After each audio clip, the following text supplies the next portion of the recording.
Mark Rogers TV back with you, breaking down college football, and we are comparing the conferences. This is something we do each and every offseason, and we're a little bit late this year, but we've knocked out the ACC. Now we get to the Big 12, and the way we do it is with objective analysis. So this is rating the Power Fives versus each other based on the games that they played against each other. So that's the only objective measurement we have, is when the Big 12 plays the ACC, the Big 10, the SEC, and the Pac-12. And we've made our way, yes, to the Big 12. The Big 12 did the worst of any of the Power 5 conferences in 2014. Let's look at 2015. The numbers look much better. So we start with the record. And, of course, we know that all losses and wins are not created equal. So we put them into context. So the Big 12 went 7-7. They were like 4-10 against the other Power 5 conferences the season before, so right off the bat, very good. 7-7, least respectable. Okay, the first number means in the 7 wins in which the Big 12 has over the other Power 5 conferences, the Big 12 teams that participated in those games went 66-25. That's not real important. What's more important is that those Big 12 teams went 40-23 in conference. And they won those 7 games against teams that went 32-27 in their conferences. So were they like comparable? Well, the Big 12 teams won about 63% of its games in conference against teams that won more like 55% of its games in conference. So they were playing worse teams, so that would explain the 7 consecutive wins, but not substantially worse teams. So the Big 12 did well in those 7 wins. So consider TCU over Minnesota. TCU a 3 seed in the Big 12, Minnesota a 10 seed in the Big 10, and also take into consideration that we adjust the seeding. So we seed every team in every conference based on overall record, conference record, and head-to-head matchups. And then because the conferences, unfortunately, have different numbers of teams, we have to adjust the seeding slightly because the Big 12 has 10 teams and the Pac-12 has 12, and the other conferences have 14.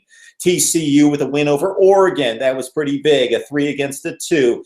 Baylor over North Carolina. Consider Baylor the 4 seed in the Big 12 and North Carolina the 2 seed in the ACC. Big win for the Big 12 there. And probably the other best win for the Big 12 out of conference would be Texas Tech, a 6 seed in a 10-team Big 12, defeating Arkansas, a 4 seed in the SEC with 14 teams. So what we do with those numbers is, first of all, we figure out the average seeding for the Big 12 teams that won those 7 games against the 7 teams that they beat in the other conferences. So the average Big 12 seed was right about a 5 seed out of those projected or adjusted 14 teams in the Big 12.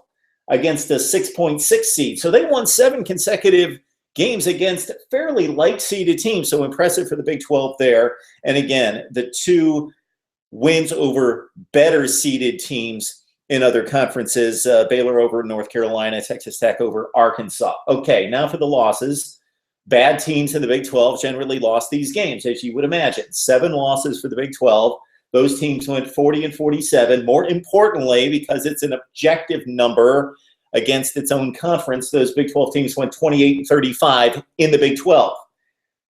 They lost to 7 teams that went 66-27 and 7 teams that went 33-18, just about a 65 winning percentage in the conference. So the average Big 12 seed that lost those 7 games was a 7.6 seed, losing to a 4.5 seed. So that's fairly understandable that you're going to lose those 7 games. So, of course, the bad loss, Oklahoma-Clemson, not that that's a bad loss, but it's a light-seeded loss, a 1-1. Oklahoma State losing to an Ole Miss team that was a 3 seed in the SEC. Oklahoma State, the 2 seed in the Big 12. Texas-Cal, a 7-7 game. Texas lost to Notre Dame. We seeded Notre Dame a 1. They were kind of a halfway between a 1 and a 2 seed, and we had to seed Notre Dame, of course.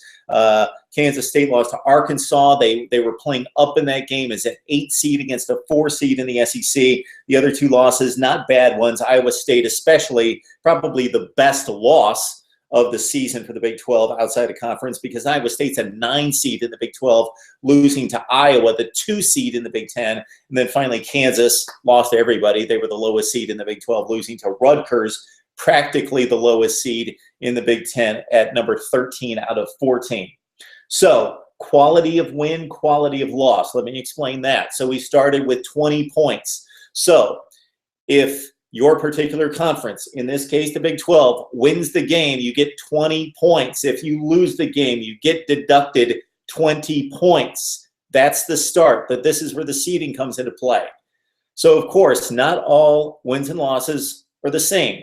So let's say if Oklahoma, a 1 seed in the Big 12, defeated a team that was a 7 seed in another conference, well, they should be given less credit for that because they should defeat the 7 seed in another conference. So, for example, Oklahoma, the 1 seed, defeated Tennessee in Knoxville, the 6 seed out of the SEC. So the Big 12 does not get the 20 points for the win. They get the 20 points minus the 5-point seeding differential, the 1 seed over the 6 seed. So the Big 12 gets a plus 15 for that particular game. On the loss side, let's say the Iowa State game was not a bad loss for the Big 12 because there was a 7 seed differential between Iowa and Iowa State. Therefore, the Big 12 did not lose 20 points for that game, but 20 minus the 7 seed differential, or a negative 13. So the average quality of win for the Big 12, 17.4, quality of loss, 17. So pretty much the same. So it pretty much adds up to a pretty competitive year for the Big 12. If you look at what happened in 2014, this number was horrible. So what we're going to do in the final analysis when we compare all the conferences is we're going to take these two numbers and multiply it out versus the wins and losses. So we're going to take the 7 wins, multiply it, taking the average quality of win, do the same thing with the losses, and we come out with a final number. So we're going to go through all the conferences, then we'll compare them. So you can't get a real good feel for these numbers until it's compared against the other 4 Power 5 conferences. So that's our look at the Big 12. Would love to hear from you. Let us know what we could have done better here in figuring out. This is a simple formula. Again, a closed circle of Power 5 conferences. We know that certain conferences lost more really bad games against the FCS or the group of 5. We're not taking those into consideration right now. We're looking at a closed form, and that makes this an objective analysis because everybody's a Power 5 team. So those are our thoughts on the Big 12 right here on Mark Rogers TV.